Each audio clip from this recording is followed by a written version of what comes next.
Morning sir. ஒரு பொண்ணு திருச்செல்வத்தை பத்தி வயர்லெஸ்ல பேசுறத ரெக்கார்ட் பண்ணிருக்கோம். நீங்க கேட்டீங்கன்னா அதுல இருந்து ஏதாவது க்ளூ கிடைக்கலாம்ல? ஷூர். மறுபடியும் திருச்செல்வத்தை இங்க அனுப்பாதீங்கன்னு சொன்னேன்ல. அவரோட மனசுல இன்னும் அந்த சிங்களக்காரி மனோமியை தான் நினைச்சிட்டு இருக்காரு. மனோமி மாதவிங்கிறவங்க எழுதுன மனோமிங்கிற கதையில அண்ணாதுரை வீட்டுல அடிப்பட்ட திருச்செல்வங்கிறவரை பத்தி ஒரு கதை இருக்கு. சிங்கள பொண்ணான மனோமி அண்ணாதுரையை பாக்குறதுக்கு இங்க வரும்போது மாங்குளத்துல பிறந்த சரத் சேகா என்னோட அப்பா, கதிர்காமத்தை சேர்ந்த புண்ணியகாந்தி என்னோட அம்மா. நாங்க வெள்ளாவட்டங்கிற ஊர்ல பெரிய தெருவுல ரொம்ப அழகான வீட்டுல சந்தோஷமா வாழ்ந்துகிட்டு இருந்தோம். அந்த பிரதேசத்துல முக்கால்வாசி பேர் தமிழர்கள் தான். டாக்டர்கள், இன்ஜினியர்கள், ப்ரொஃபசர்கள் எல்லாருமே தமிழர்கள் தான். எல்லாருக்குமே சிங்கள பாஷை பேச தெரியும். அவங்க பக்கத்து வீட்டுக்காரங்களா மட்டும் இல்ல, எங்க நண்பர்களாவும் இருந்தாங்க. நாங்க எப்பவும் அமைதியை விரும்புறவங்க.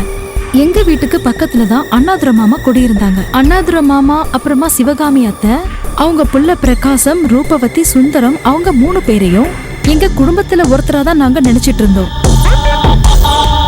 அவரோட தலைய நான் என்னோட மடியில வச்சு ஒரு இனம் புரியாத பிரியத்தோட நெத்திய தடவி கொடுத்துக்கிட்டே, அழாதீங்க, உங்களுக்கு நான் இருக்கேன்னு சொன்னேன். அவருக்கு அடிபட்டு இருக்கிறத பார்த்து காயம்பட்ட இடத்துல எல்லாம் மருந்து வச்சு கட்டு போட்டேன். உங்களோட பேர் என்ன அப்படின்னு நான் கேட்டதுக்கு என்னோட பேர் திருச்செல்வம் அப்படின்னு சொன்னாரு. சாரிடா, நீ அன்னைக்கே சொன்ன, நான் தான் அதை சீரியஸா எடுத்துக்கல. இப்பதான் எனக்கு ஒரு நல்ல புடி கிடைச்சிருக்கு ஒன்னால. அண்ணாதுரை, பிரகாசம், சுந்தரம், ரூபவதி, மனோமி. மாதவி எழுதின கதாபாத்திரங்களை நம்ம கொஞ்சம் விசாரிச்சா நமக்கு ஒரு ரூட் கிடைக்கும். திருச்செல்வத்தை ஒருவேளை நான் அரெஸ்ட் பண்ண முடிஞ்சதுன்னு வச்சுக்க, அதனோட ஃபுல் கிரெடிட் என்னோட பொண்டாட்டிக்கு தான். லைனே கிடைக்கல.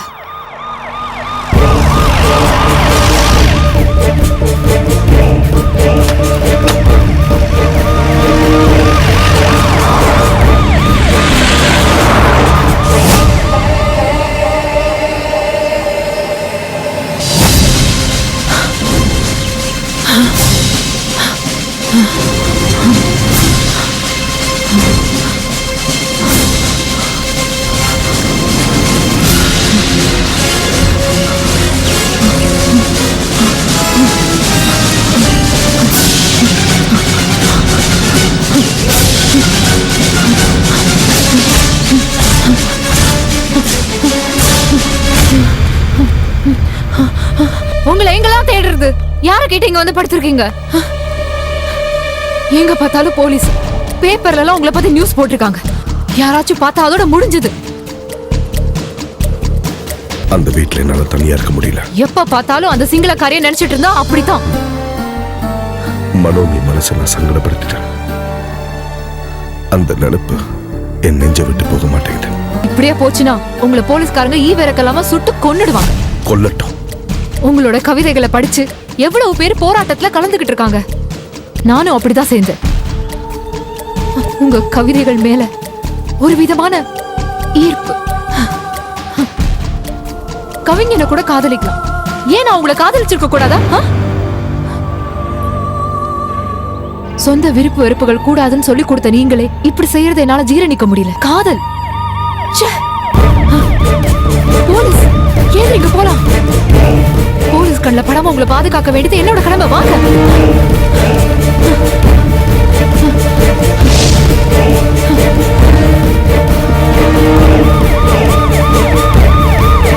சீக்கிரம் வா.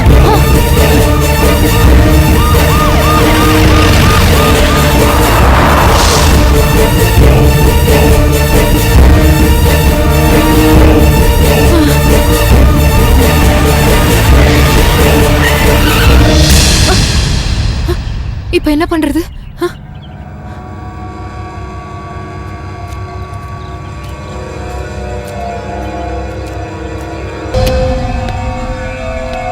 ஏய், இங்க வா.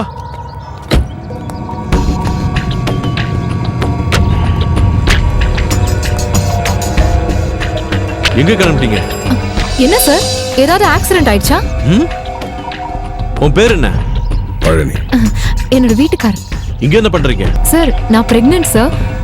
டாக்டர் டெய்லி நடக்கணும்னு சொல்லியிருக்காரு, அதுக்கு தான் வாக்கிங் வந்தோம். சாரி, நீங்க போங்க. என்ன சார் விஷயம்? சும்மா காத்து வாங்க வந்தேன், நீங்க போங்க. டிரைவர், வண்டி எடு.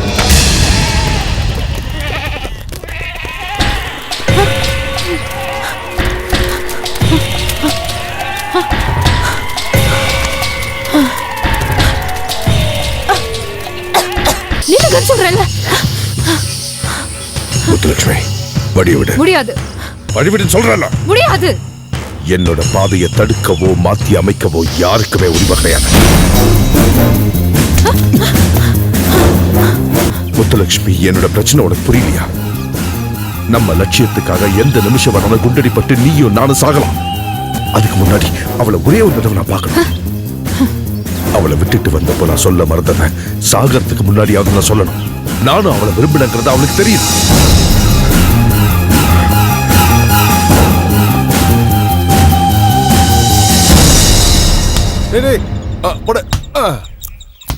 இந்த பக்கம் இந்த பக்கம் போய் பால் அடிச்சு வாடா. விழுந்துட்டியா சுப்பிரமணியம்? வாலிபால் விளையாடும் போது தள்ளி உட்காருன்னு நான் உங்ககிட்ட எத்தனை தடவை சொல்லியிருக்கேன். எப்பவும் இப்படி தின்னுகிட்டே இருந்தா எப்படி? நீயும் விளையாண்ட உடம்பாவது குறையும்ல. என்னது? வேர்க்கடலை.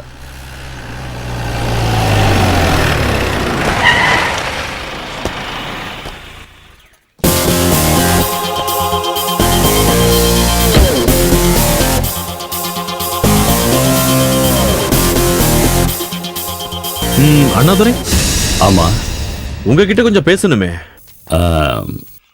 உள்ள போய் பேசலாமா? இப்படி வாங்க சார். நீங்க எல்லாம் இங்க இருங்க, நான் அப்புறம் வந்து பேசுறேன். வாங்க. ஆமா, போலீஸ்ல எதுக்கு வந்திருக்காங்க தெரியாதா?